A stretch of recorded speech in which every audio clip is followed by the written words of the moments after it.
गोस्वामी जी कहते हैं कि अरी रसना, तू श्री राम जी के नाम रूप लीला गुण का गान क्यों नहीं करती है? कौन तुझे रोक रहा है? क्या बाधा है? क्या परेशानी है? तू बोलना तो जानती है, बोलती तो रहती है।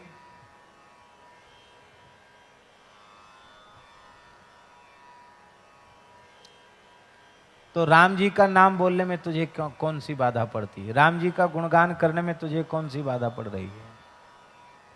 महाराज जी, पुराण का श्लोक है, इस संसार का सबसे बड़ा आश्चर्य क्या है? ये आवाज गूंज रही, इसको ठीक करो। इस संसार का सबसे बड़ा आश्चर्य क्या है? लोग कहेंगे दुनिया में 7 आश्चर्य हैं। हमारे यहाँ का ताजमहल भी लोग कहते हैं एक आश्चर्य है, 7 आश्चर्य में एक आश्चर्य है। ये सब कोई आश्चर्य नहीं है। लोक की दृष्टि में ये आश्चर्य हो सकते हैं, संतों की दृष्टि में ये कोई आश्चर्य नहीं।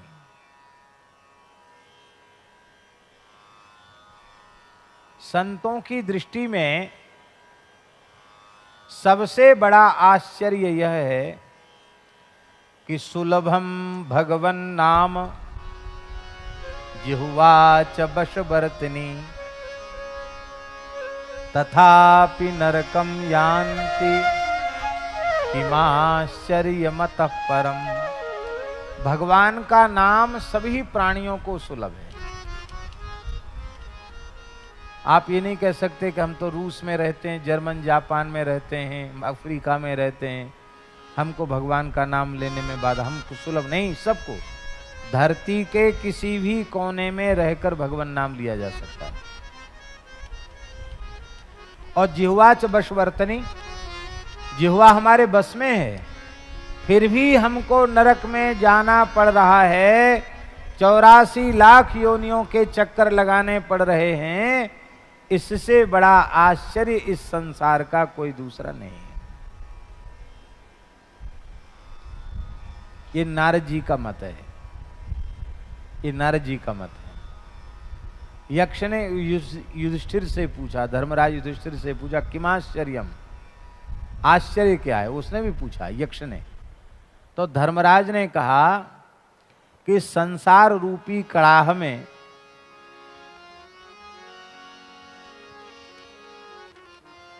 त्रिविध ताप से तापित जीव उबाले जा रहे हैं।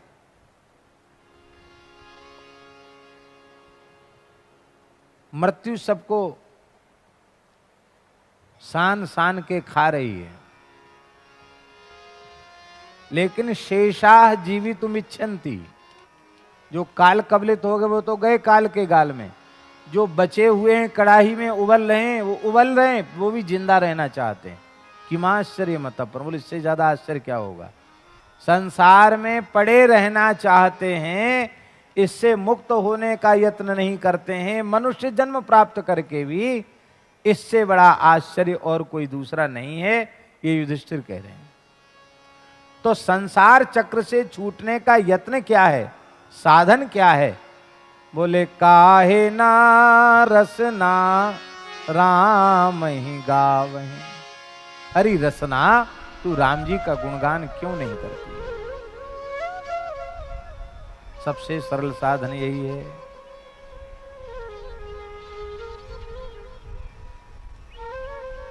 राम जी का गुणगान तो नहीं करती, और क्या करती है? बोले निस दिन पर अपवाद, दूसरे की निंदा। अपवाद माने होता है गंदगी फैलाना। अपवाद का मतलब क्या होता है? लोकापवाद, बदनामी। संस्कृत में उसको अपवाद कहते हैं और लोक भाषा में उसको बदनामी कहते हैं।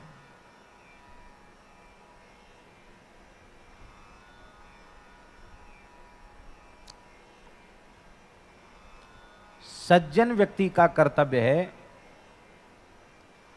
कि अपनी कोई बुराई हो तो उसको अपने पूज्य गुरुजनों के सामने उजागर करके उसका प्रायश्चित पूछ ले प्रायश्चित कर ले, ये सज्जन का कर्तव्य है। और किसी की भी बड़ी से बड़ी बुराई, बड़े से बड़ा दोष सुनाई पड़ जाए या दिखाई पड़ जाए तो उस गंदगी को आगे न फैलावे, वहीं खत्म कर दे उसको।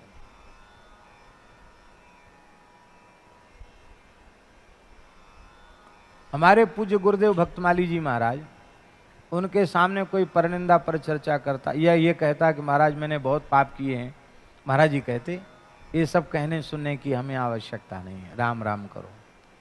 अरे तुमने पाप किया, हम क्यों सुने? तुम्हारी गंदगी हम क्यों सुने? हम सुने फिर सुनकर दूसरे को सुनावें। तो हम अच्छी विचारधारा ज्यादा से ज्यादा फैलावें, ये तो अच्छी बात है। गंदगी को हम क्यों फैलावें? पर हमारी जिह्वा कथा कीर्तन को प्रसारित नहीं करती है। हमारी जिह्वा तो पर अपवाद वृथा कत रटी रटी राग बढ़ा वहीं। जितनी पर निंदा पर चर्चा करोगे उतना तुम्हारा जन्म व्यर्थ जाएगा, जीवन व्यर्थ जाएगा। उस पर निंदा परापवाद को कह कह के रट रट करके तुम राग क्यों बढ़ा रहे हो? स्वामी जी, जैसे अश्विनी कुमार जो है ना, वो दो हैं, एक को बुलाओ तो दो ही आवेंगे, अकेला कोई आएगा नहीं। बसु 8 हैं, एक को बुलाओगे तो 8 आएंगे, ये पक्का है। सनकादिक 4 हैं, एक को बुलाओगे 4 आएंगे, ये पक्के है। ठीक इसी प्रकार से राग अकेले कभी रहता ही नहीं, उसका अभिन्न सहचर है द्वेष। राग है इसका मतलब द्वेष अपने आप आ जाएगा। द्वेष को निमंत्रित नहीं करना पड़ेगा। राग के बिना द्वेष की सृष्टि होती नहीं, और राग रहेगा तो द्वेष रहेगा, और राग द्वेष रहेंगे तो भगवान में प्रेम कभी प्रकट होने वाला नहीं। आप चाहे जो कुछ कर लो, न ज्ञान उत्पन्न होगा, न भक्ति उत्पन्न होगी, न कोई साधन सफल होगा। राग द्वेष से मुक्त होना ही पड़ेगा।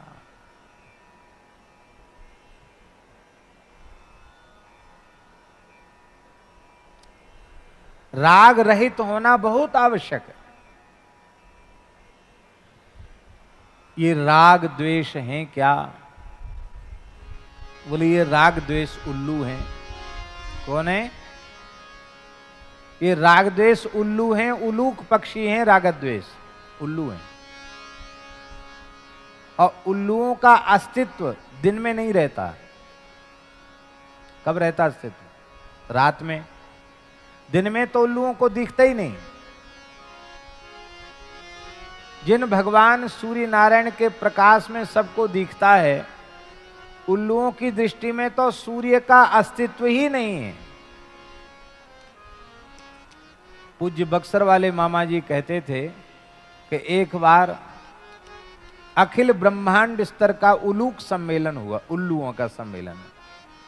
अखिल भारतीय नहीं, पूरे ब्रह्मांड के उल्लू एक जगह इकट्ठे हुए और उन्होंने बड़ा लंबा चौड़ा शास्त्रार्थ किया और इस सर्वसम्मति से घोषणा कर दी कि सारी दुनिया झूठ बोल रही है कि सूर्य सूर्य सूर्य कुछ नहीं। सूर्य नाम की कोई वस्तु इस ब्रह्मांड में है ही नहीं। तो मामा जी कहते थे, क्या उल्लुओं के अधिवेशन में फैसला कर देने से सूर्य का अस्तित्व मिट जाएगा? तो बोले उल्लुओं की कमी है। बोले कमी उनकी भी नहीं है, उन बेचारों को दिखता ही नहीं सूर्य। ध्यान में आई बात? नहीं आई। जब तक संसार रहेगा, शरीर रहेगा। शरीर और संसार दो नहीं है, एक ही है, जाति एक ही है इनकी। वो तो स्पष्ट करने के लिए शरीर संसार कह दिया जाता। शरीर माने संसार, संसार माने शरीर, दोनों प्रकृति है। प्रकृति से अलग तो नहीं है। प्रकृति को ही पिंड शरीर कहते हैं अब प्रकृति को ही ब्रह्मांड कहते हैं, संसार कहते हैं, दोनों में भेद नहीं है। जब तक शरीर संसार रहेंगे तब तक राग द्वेष रहेंगे। पूरी तरह राग द्वेष मिट जाएगा तो संसार समाप्त हो जाएगा।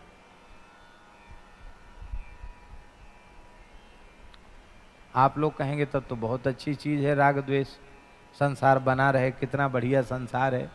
अरे भाई, ये ईंट पत्थर और ये व्यक्ति तो जैसे थे वैसे बने रहेंगे। धाता यथा पूर्वम अकल्पयत, तुम्हारा संसार नष्ट हो जाएगा। और जब तुम्हारा संसार नष्ट हो जाएगा तो जड़ चेतन जग जीव जत सकल राम मैं जान, बंदऊं तिनके पद कमल सदा जोरी जुग पान, सिय राम मैं सब जग जानी, करऊं प्रणाम जोरी जुग पानी।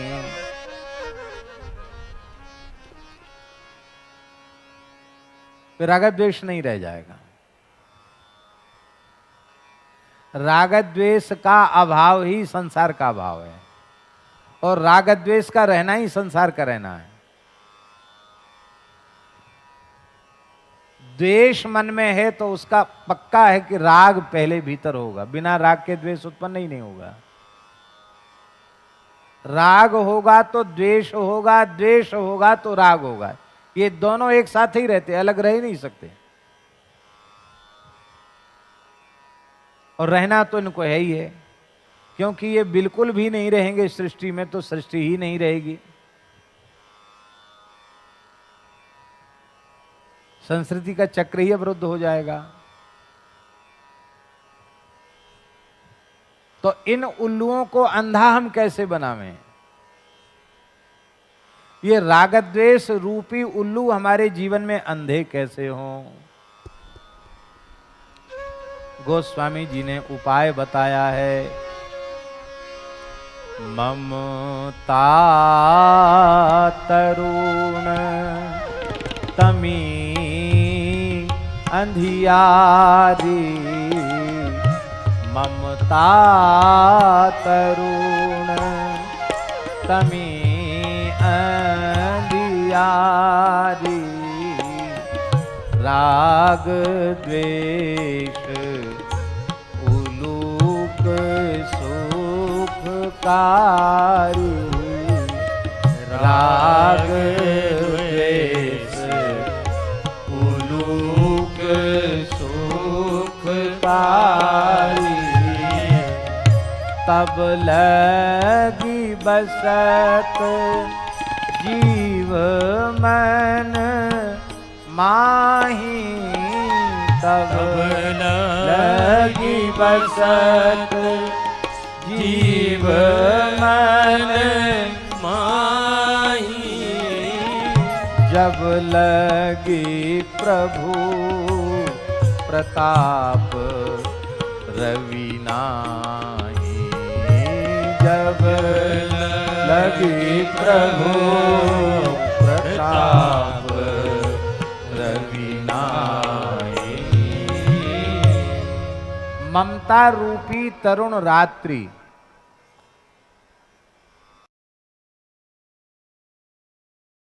इस रूपी उल्लू बड़े सुखी रहते हैं। ये ममता रूपी रात्रि भीतर तब तक बनी रहती है। ये रागद्वेष रूपी उल्लू तब तक सुखी रहते हैं जब तक प्रभु प्रताप रवि का उदय नहीं होता। ये प्रभु प्रताप रवि क्या है? यह है भगवन नाम, भगवत चरित्र, भगवत लीला, यही है प्रताप रवि। श्री नाम का आश्रय लिए बिना और भगवान की मंगलमयी लीलाओं का, कथाओं का आश्रय लिए बिना, लीला कथा का आश्रय लिए बिना, ये बात बिल्कुल पक्की है, भगवान के प्रभाव प्रताप स्वभाव रूपी सूर्य का उदय हृदय में नहीं होगा, नहीं होगा, नहीं होगा। भगवान के प्रताप रूपी सूर्य को आप हृदय में उदित करना चाहते हैं, और जब उदित हो जाएंगे तो क्या होगा उससे? क्या होगा? अरे सूर्य के उदित होने पर रात्रि चली जाएगी। कौन की रात्रि? ममता रूपी रात्रि चली जाएगी।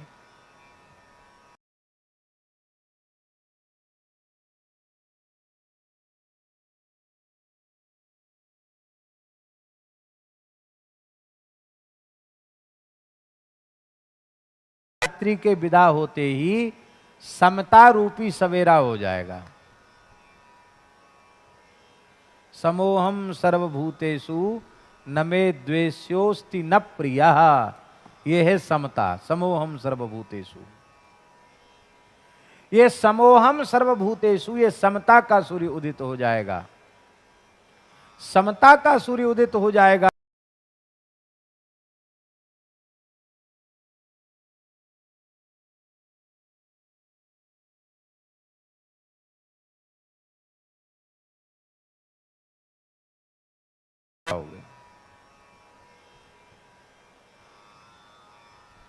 संसार तो जैसा था वैसा ही रहेगा, ऐसा है वो रहेगा भी, लेकिन तुम्हारे लिए संसार का अस्तित्व मिट जाएगा। इसी को कहते हैं तुलसी ममता राम सो, समता सब संसार।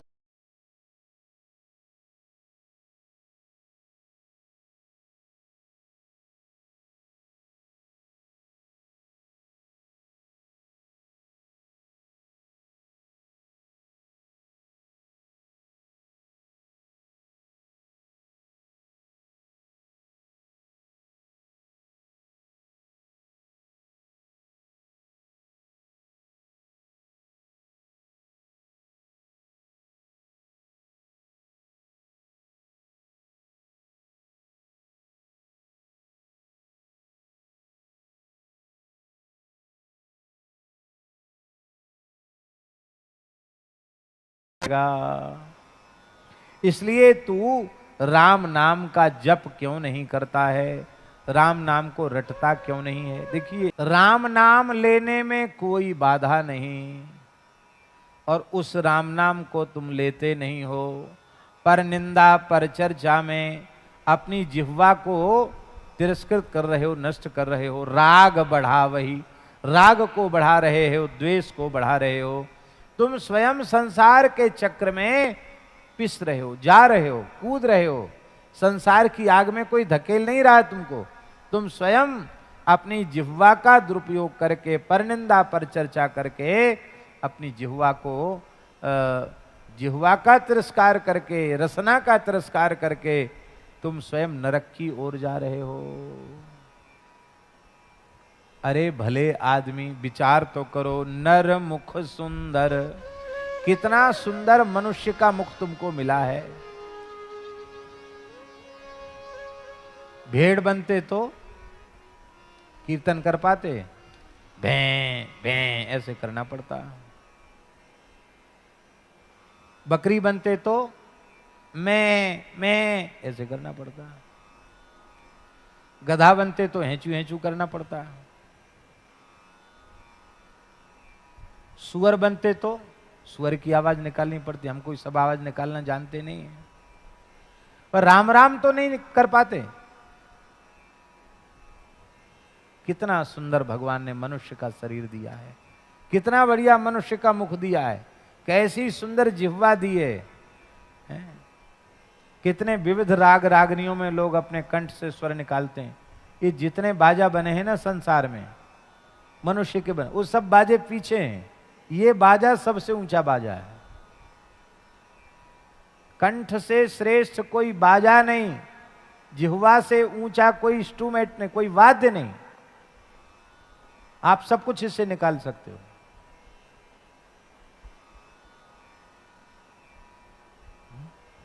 और क्या ठाकुर जी की सृष्टि है।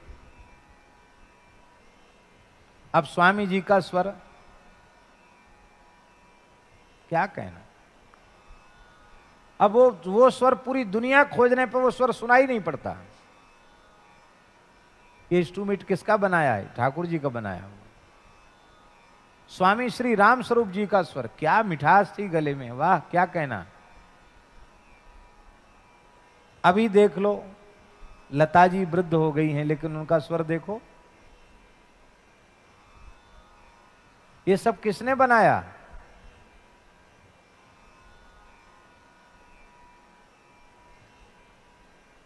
गवैया भी, लोक संगीत गाने वाले भी एक से एक हुए। कम समय तक जीवित रहे मुकेश जी, लेकिन उनका स्वर देख लो।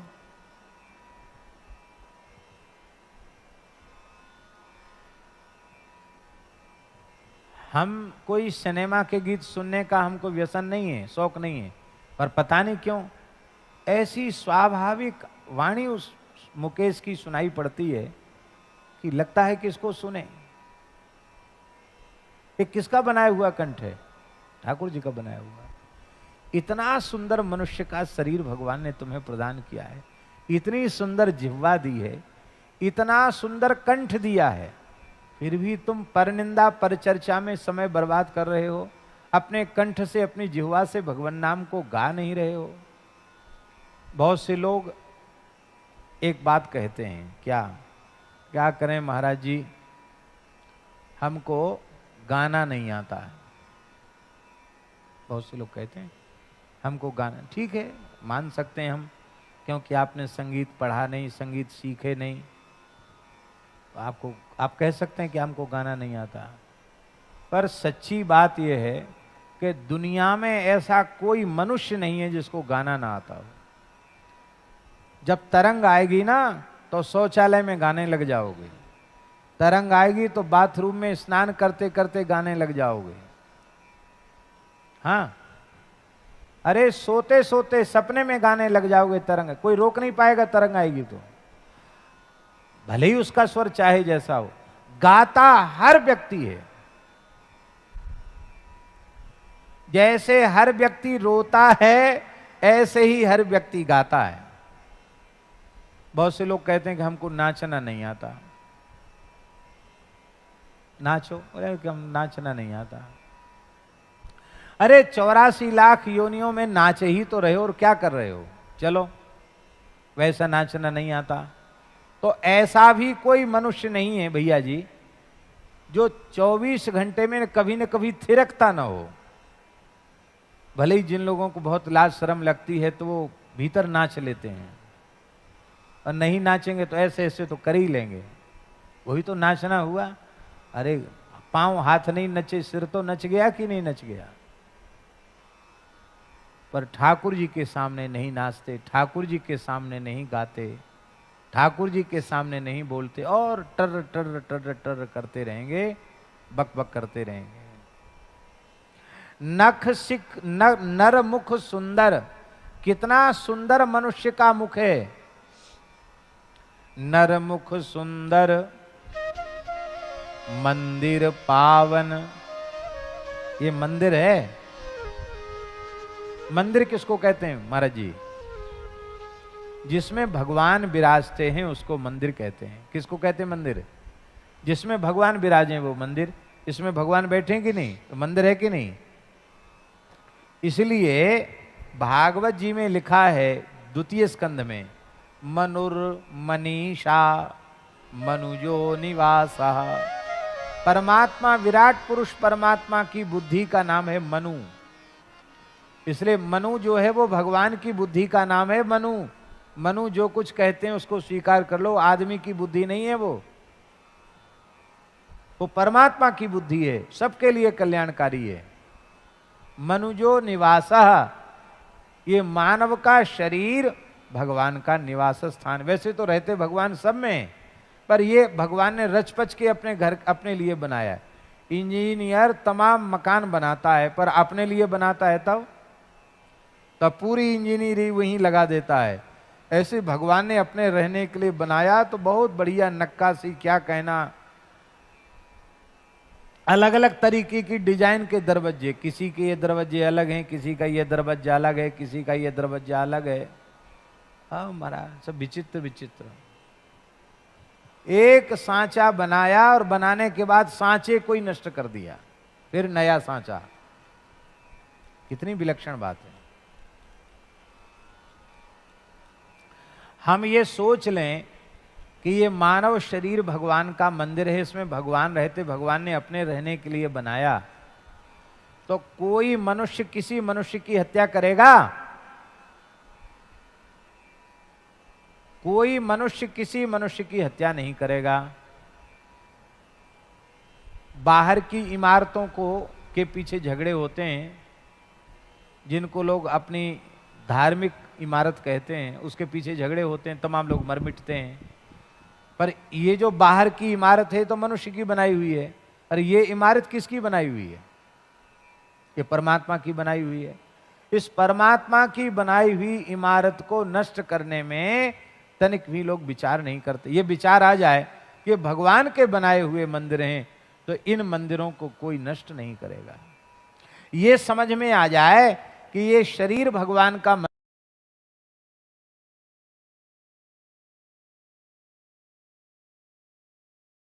जाता है, अपेय जाता है मंदिर में, बोलो, मध्यमांस मंदिर में जाता है, प्याज लहसुन मंदिर में जाता है? बिल्कुल नहीं जाता। इसका मतलब है ये हम स्वीकार कर लें कि भगवान का मंदिर है, तो इतने मात्र से हमारे हृदय में दया करुणा आदि सद्गुण आ जाएंगे, हमारा आहार शुद्ध हो जाएगा।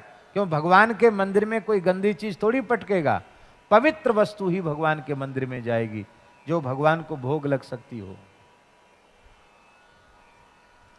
एक महात्मा का अभ्यास था, वो भोजन करने बैठते तो एक नया मंत्र बोलते थे।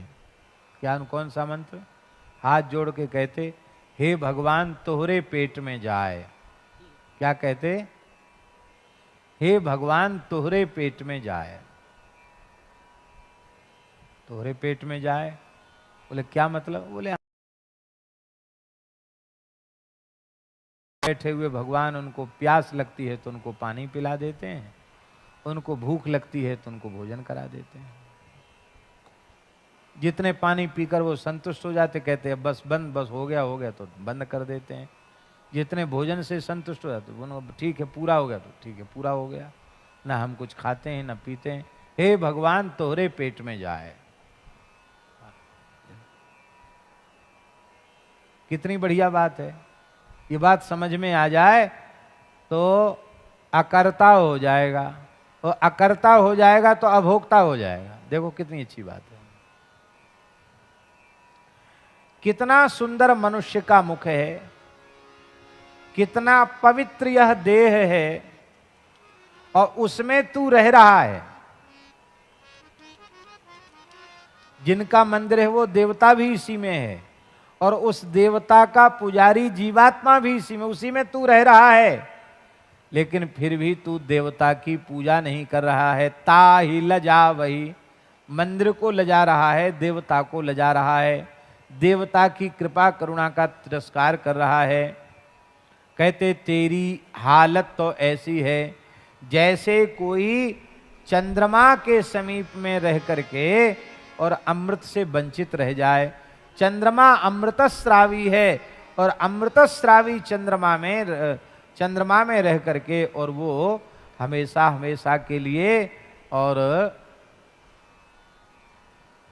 वंचित रह जाए, अमृत से वंचित रह जाए। चंद्रमा में रहकर तो अमृत से वंचित हो जाए, और मृग तृष्णा का जो जल है, मरुस्थल की रेत में सूर्य की किरणें पड़ने से जो जलाभास हो जाता है, उसको पीकर प्यास बुझाना चाहे। महामूर्ख है कि नहीं? जिस चंद्रमा से अमृत झर रहा है उसको तो पिया नहीं, और अब मृग तृष्णा रूपी जल को पी करके अपनी प्यास बुझाना चाहता है।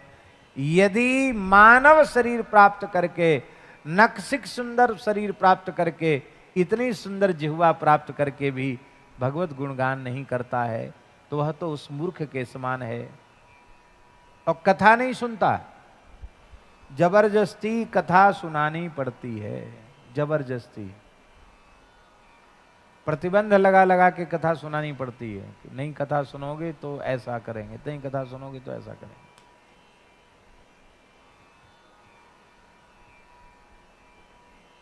एक बुंदेलखंड के एक रामायणी जी थे, तो विनीत जी नाम था उनका। तो पूज्य हमारे महाराज जी भक्तमाली जी महाराज उनसे बड़ा प्रेम रखते थे वो। महाराज जी कभी उधर जाते तो कथा मतलब तो बुंदेली भाषा में कथा कहते थे। वो कहते थे हम तो बेलन खो नौन दे रहे, समझे नहीं समझे? बैलों को नमक देना, हम तो बेलन खो नौन दे रहे, यहीं से शुरू करते थे।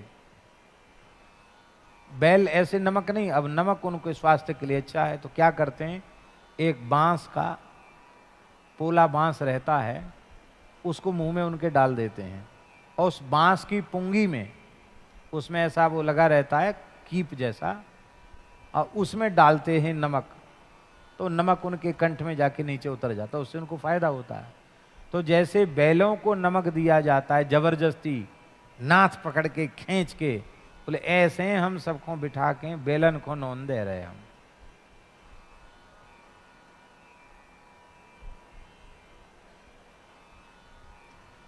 ये स्थिति है। भगवान की कथा में मन नहीं लगता, कीर्तन में मन नहीं लगता। देखिए अपराधी तो हम खुद भी हैं। जिन लोगों की बहुत विशेष कोई बाध्यता है, अब कई महापुरुष ऐसे हैं जो 1:30-2 बजे रात को बैठ जाते हैं, 8 बजे तक एक आसन से बैठते हैं, उनके लिए तो कोई बाध्यता नहीं, उनका नियम है, 50 वर्ष से नियम चला आ रहा, उनके लिए तो कोई बाध्यता नहीं है।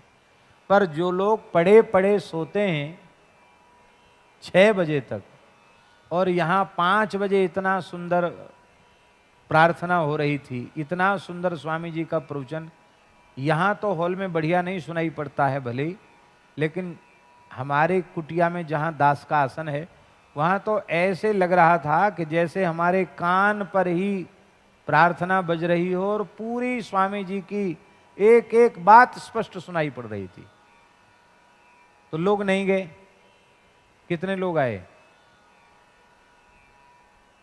बहुत कम लोग आए। आना चाहिए कि नहीं? जीवन के प्रभात में सवेरे सवेरे 5 बजे गीता में जो अर्जुन ने स्तुति की है, उस स्तुति के द्वारा हम भगवान को पुकारें, और फिर स्वामी जी जैसे महान संत की तपःपूत वाणी, भजन से पवित्र वाणी सुनने को मिले तो पूरा दिन मंगलमय हो जाए। लेकिन हम लोग नहीं सुनते।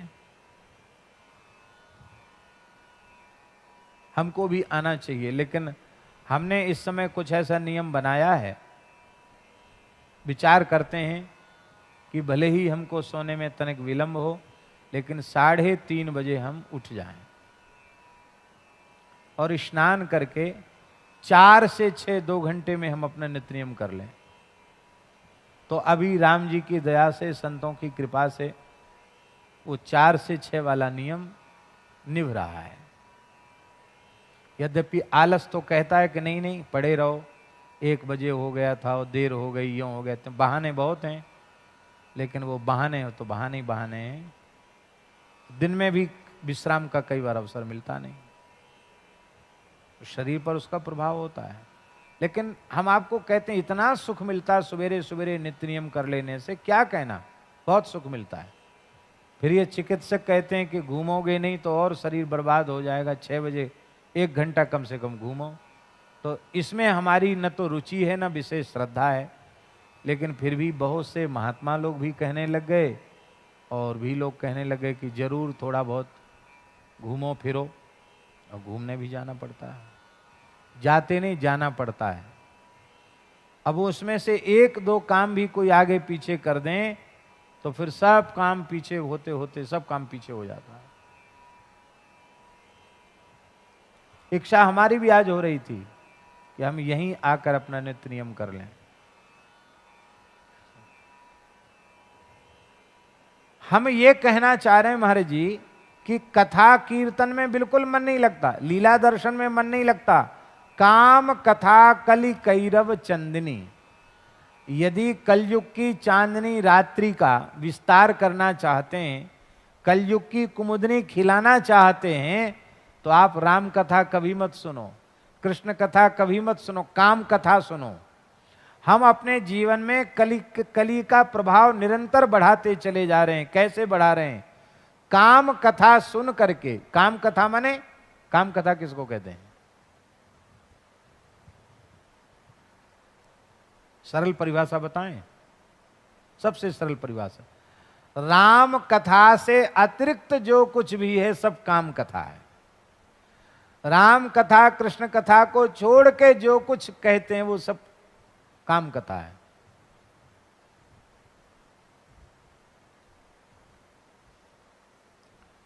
श्री आनंदमयी मां से एक बात पूछी गई, आनंदमयी मां से।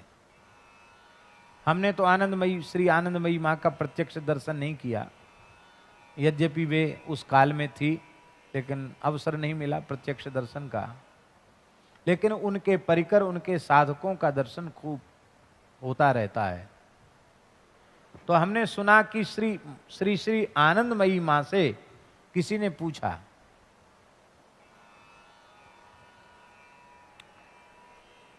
कि कथा का स्वरूप क्या है। तो उन्होंने कहा, आनंदमयी मां ने कहा, हरि हरिदास कथा कथा बाकी सब व्यथा। क्या कहा? हरि हरिदास कथा कथा बाकी सब व्यथा।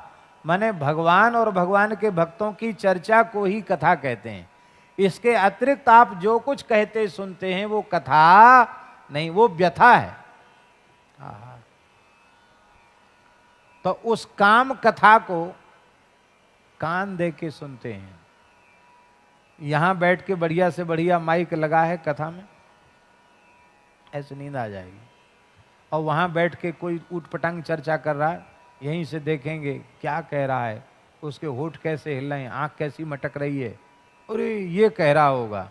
और लोग इतने अच्छे विचार कर लेते, हाँ यही कह रहा होगा, ये पक्की बात है।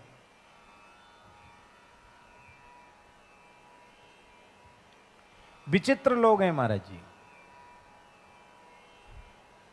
आपको एक बात सुन के बहुत आश्चर्य होगा। अब तो पता नहीं ऐसा होता कि नहीं, छोटे स्कूलों में खाली स्थान भरो, पेपर में आता रिक्त स्थान भरो। कक्षा 7 की बात बता रहे हैं हम। कक्षा 7 में पढ़ रहे थे, परीक्षा का अवसर था। तो दिल्ली में है, दिल्ली में बगीचा है, दिल्ली में ये है वो है, तमाम चीजें लिखी रहती हैं। और उधर कई चीजें लिखी रहती, उसमें एक में राइट लगाना है क्या है दिल्ली में। तो दिल्ली में कुतुब मीनार है। क्या? दिल्ली में कुतुब मीनार है। हमने पेपर में लिखा दिल्ली में, बीच में लिख दिया कुतुब मीनार है। और उस लाइन में, गांव की इसकी बात है, वो तो इस कुर्सी टेबल नहीं होते थे, पेड़ के नीचे परीक्षाएं हो जाती थी। उधर बैठा था एक लड़का, अहीर का, यादव का। उसने ऐसे उजक उजक के देखा वहां से उसको समझ में नहीं आया क्या, तो उसने लिखा दिल्ली में कुतिया बीमार है।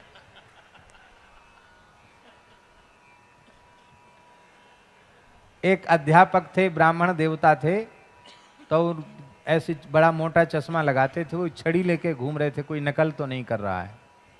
वैसे कापी पे देखते थे नजर गड़ा के कि क्या लिख रहा है। तो जैसे ही वो लड़के को जानते थे कि इधर उधर ताक झांक रहा है, तो उसकी कापी पर देखा, तो देखा क्या लिखा है, दिल्ली में कुतिया बीमार है। अरे क्या लिखा है, दिल्ली में कुतिया बीमार है, कहां से लिखा? तो डर गया बेचारा छड़ी देख के। बोले वो महाराज ने लिखा, उनको देख करके हमने लिख दिया। लो, तो हमारी कापी देखी गई, क्या लिखा है? अरे इन्होंने तो ठीक लिखा। इस तरह से भी लोग अनुमान लगा लेते हैं। पर कथा कीर्तन में अच्छी से अच्छी बात, सरल से सरल बात, सीधी से सीधी बात उनको समझ में नहीं आती है। ये दुर्भाग्य है। तिनहि हटकी हरि कल की रति, कही हरि कल की रति करन कलंक नसावहीं। उनको हटक करके भगवान के पवित्र चरित्र को सुन करके कलयुग के कलंक को वो दूर नहीं करते हैं। उस विषय चर्चा को रोक करके भगवान के सुंदर नाम रूप गुण लीला का गान करना चाहिए। उससे क्या होगा, उन्हें कानों का कलंक दूर हो जाएगा, अर्थात विषय की बातें नारायण ठीक। अर्थात बस इस पद को पूर्ण करके ही हम दो पंक्तियां और हैं और हम उसको पूर्ण कर रहे हैं। इस विषय की बातें सुनते सुनते हमारे कान अत्यंत कलंकी हो गए हैं। वो कलंक दूर करने का साधन क्या